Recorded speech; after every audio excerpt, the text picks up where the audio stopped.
reforzados por fibras no es nuevo. Los egipcios en la antigüedad fabricaban ladrillos de adobe mezclando el barro con pasto. Las fibras vegetales hacían que los ladrillos fueran mucho más resistentes que si se los hubiera fabricado solo con barro. A varios siglos de aquella práctica, ¿cuáles son las particularidades de las fibras para producir un material compuesto?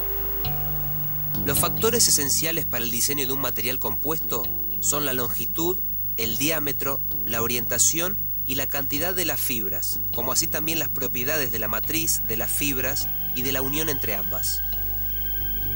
Las fibras típicas tienen diámetros de entre 10 y 150 micrones.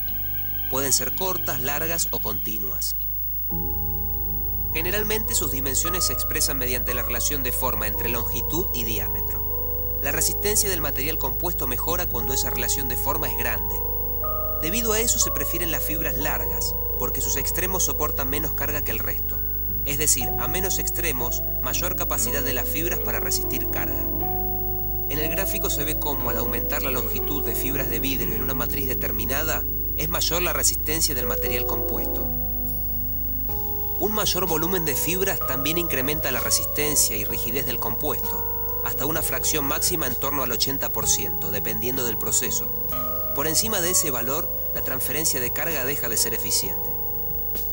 De acuerdo a la orientación con que se introduzcan las fibras en la matriz o a la forma en que estén entretejidas entre ellas, pueden fabricarse materiales compuestos con propiedades específicas para determinados usos. Aquí puede verse cómo distintas orientaciones de fibra de vidrio hacen que la resistencia a la tensión de un material compuesto determinado sea mayor o menor. En un compuesto de matriz polimérica, si todas las fibras quedan en paralelo, el material será muy resistente en la dirección de estas, pero mucho menos en la dirección perpendicular a ellas. Estas características y propiedades implican un desafío para los diseñadores de materiales compuestos. Las fibras se pueden organizar en patrones tridimensionales. Incluso en el más simple de los tejidos, las fibras en cada capa de tela tienen un pequeño grado de orientación en una tercera dirección. Cuando las capas de telas están tejidas o cosidas entre sí, se logra un refuerzo tridimensional mayor.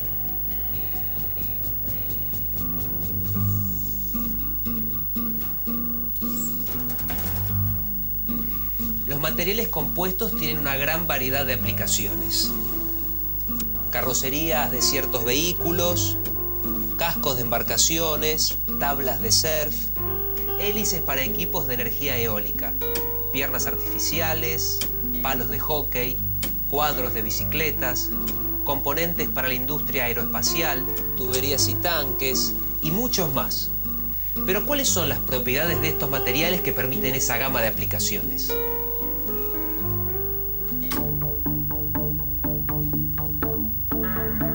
La mayoría de los materiales compuestos posee una alta resistencia mecánica y baja densidad. Esto permite utilizarlos en estructuras y en dispositivos resistentes y livianos. La relación entre resistencia mecánica y densidad se denomina resistencia específica. Los cerámicos y los metales aventajan a los compuestos en mayor resistencia, mientras que los polímeros en general poseen menor densidad.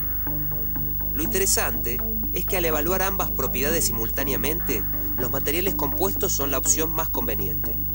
Al utilizar una matriz polimérica, se logra una baja de refuerzo o fase discontinua.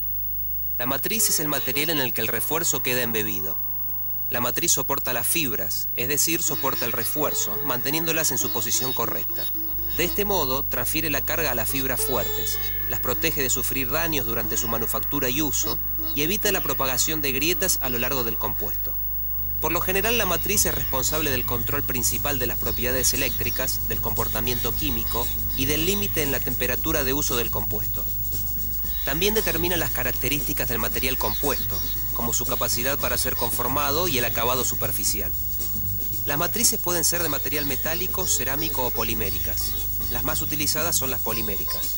A los compuestos con esta matriz se los conoce como polímeros reforzados o comúnmente como plásticos reforzados.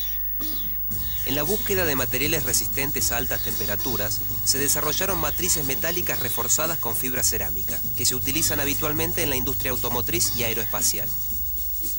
También pueden utilizarse cerámicos como matriz, que son materiales frágiles. pero tienen como ventajas buenas propiedades a altísimas temperaturas y son más livianos que los de matriz metálica.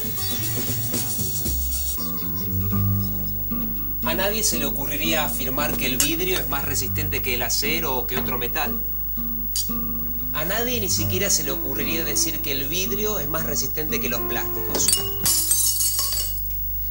Entonces, ¿por qué como refuerzo de materiales compuestos se utilizan fibras justamente de vidrio? El refuerzo es la fase discontinua o dispersa, que se agrega a la matriz para darle al compuesto alguna propiedad que la matriz por sí sola no tiene. En general se utiliza para incrementar la resistencia mecánica y la rigidez, pero también se emplean refuerzos para mejorar el comportamiento a altas temperaturas o la resistencia a la abrasión. El refuerzo puede presentarse en forma de partículas o mucho más comúnmente en forma de fibras.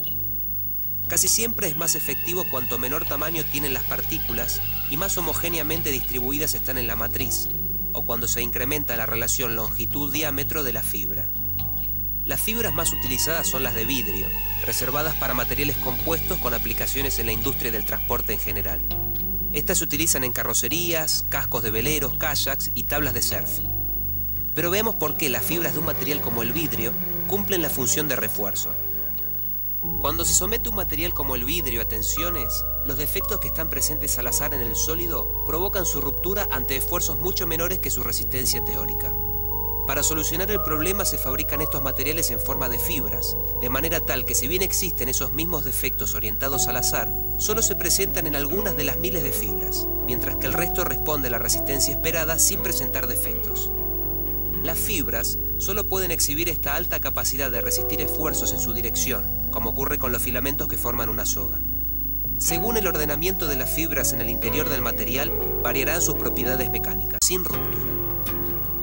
El hormigón también es un material compuesto, componente estructural en la construcción. Su matriz es cerámica, compuesta por silicatos y por aluminatos hidratados. El refuerzo de partículas grandes de arena o de grava también es cerámico. El hormigón es de bajo costo, posee alta dureza y resistencia a la compresión, resistencia al fuego y puede ser fabricado en el lugar. Sus desventajas son su escasa resistencia a la tracción, su baja ductilidad y los problemas de dilatación-contracción con las variaciones de temperatura. El hormigón reforzado con acero es el hormigón armado y constituye la etapa de encofrado de un edificio para construir la estructura básica de pilares. El asfalto también es un material compuesto con agregado que suele ser arena y grava fina y aglutinante, en general alquitrán.